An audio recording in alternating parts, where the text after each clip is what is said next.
Well, it's been a living hell, really. It's a parent's worst nightmare, and but we are staying strong and vigilant every second of every day. I, you know, don't sleep much, and I'm constantly looking, either physically or creating a plan for us to look for any volunteers that show up, for them to be able to look as well. I know you've been doing a lot of organizing. You've been having volunteers. Talk to me a little bit about those efforts and what you've been organizing each day. Yes. So volunteers, we've had a small group of volunteers that show up every single day. At first it was friends and family immediately, then we had some people come out of the community. Frankly, in the LDS church one day we had an organized search, and we had a couple hundred people then. Since then, sometimes we only have 2 or 3 people looking. It's really you start to feel really not frustrated, but just desperate, you know, that not many people are showing up. Especially with the holiday now, I think we might have 8 people that are coming out to help today, but we really need more people. We really need more volunteers, and I think a lot of times people think that if they're at home and, you know, they're thinking that we have all these volunteers, and we don't.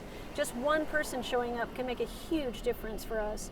And we're meeting every day at 10 a.m. right now at the University of Utah Hospital at the Starbucks. Every day at 10 a.m. If you can't come at 10 a.m., come at another time. During the day, we have someone there all day. It's a 24/7 Starbucks, but for most of the hours up until maybe 8 or 9 p.m. It seems like you're doing a lot of this organizing yourself with your volunteers. What has the support been like from the campus police? The most important thing to note is they have very limited resources, and it's very difficult for them to support us in the way that we would be supported if we were with the Salt Lake Police Department. And so a lot of the activity that we have is all coming from me and the volunteers that are kind and loving enough to show up and help me look for my son. I think something else, the most important thing I need to say, is that we are in a critical window. This is not someone who is just going to go off and survive for a few weeks and be okay, like a normal human with normal health. He has been torn away from his medication, and that was 11 days ago, and he absolutely will be in a state of life or death if he isn't already right now. And so we have a very limited time to find him. It's so critical that we find him in the next few days for him to be able to survive this ordeal.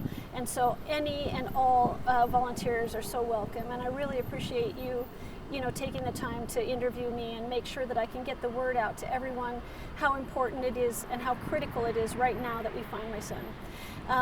The areas that we believe he may be are still, I don't think he's gone far. It's not in his nature to go very far, unless he's not been able to find food. I think he is still from the Research Park area to the Fort Douglas area, to the University of Utah campus area, to the surrounding buildings and hospitals, Primary Children's, the Huntsman, University of Utah Hospital, etc. We still very much believe that he is very close to here. And the more people we have up actively looking and searching for him in places that someone's going to hide where they want to feel safe. He's not going to be just walking around on the road unless he's desperate for food. He's going to be hiding somewhere in a corner of a garage, in a tunnel, in a room that no one looks into, in a bathroom stall, something like that. So. I've seen your Facebook posts, I've seen the Reddit posts, I've been seeing what's going on social media. You mentioned some things to consider when looking for him about hiding, surviving for a long time without food. Talk to me about some of those details that people should be aware of. Yes, well, he knows, he has fasted before. He's very, very health conscious, and he knows that he can survive a certain amount of days just on water fasting. But then he knows he needs to eat, and so at this point, I can't imagine him having gone more than 4 or 5 days with just water. So I know he's somehow been looking for food. I don't know what else to say other than he's in a very paranoid, very frightened state. He's going to be very shy. He slumps over a little bit when he gets scared. He doesn't want to really talk to anyone. He's going to be hiding to feel safe, and usually that's going to be some kind of a small area. Somewhere where he can feel like he can go into and no one can get to him, and no one can, and he can't be, and he can feel safe. Do you feel fairly confident that he's on campus? I feel somewhat confident that I feel very confident that he is somewhere in the surrounding area, including campus and the immediately surrounding areas. Probably not residential because there are not many resources, but we're standing right now at the University of Utah Hospital, and there's plenty of garbage cans, a lot of people coming and going. They may not notice him because a lot of people look disheveled at the hospital. In the Research Park area, there are a lot of places to hide. There's some buildings that might close, and he might be hiding in one overnight. But there are public buildings on campus at the University of Utah that stay open until 10, 12 at night, and there's no one around and lots of rooms open. So there are resources, and I just don't think he's far from here. I know that you've been taking donations, both monetary but also food and clothes and blankets. Yeah.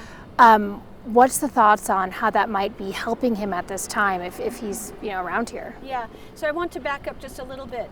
I don't want to not have people looking downtown as well, because as I've mentioned before, he's helped the homeless people so much, and that was like his passion. Every day he helped homeless people, so he does know where those resources are.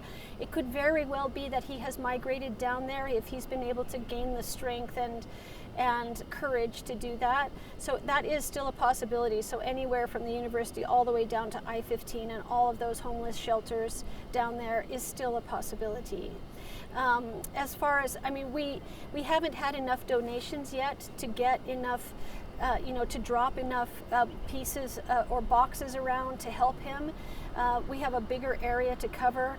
We might have 20. We need about 50 or more. So we really do need more donations. We need blankets, we need food, we need size 9 shoes, we need warm clothes, hats, gloves, and all of those things, and prepackaged food, that we can put in boxes, and Gatorades and waters. And all of those things can be dropped in front of the Marriott Library in the center of the University of Utah campus. We have a donation center there where we have about 14 more boxes we're working on right now. But like I said, we need a lot more than that. Is the idea that he may be coming out and grabbing food and supplies from those boxes? Is that what you think might be happening? Well, to date, no. But we put them out for the first time last night. But what we do think is that if he is desperate for food, everything's shut down right now because of the holiday, and maybe he can't stay warm, maybe he's got locked out of the buildings that he's used to going into, that at least we can give him a bridge to survive longer until we find him. I hope so too.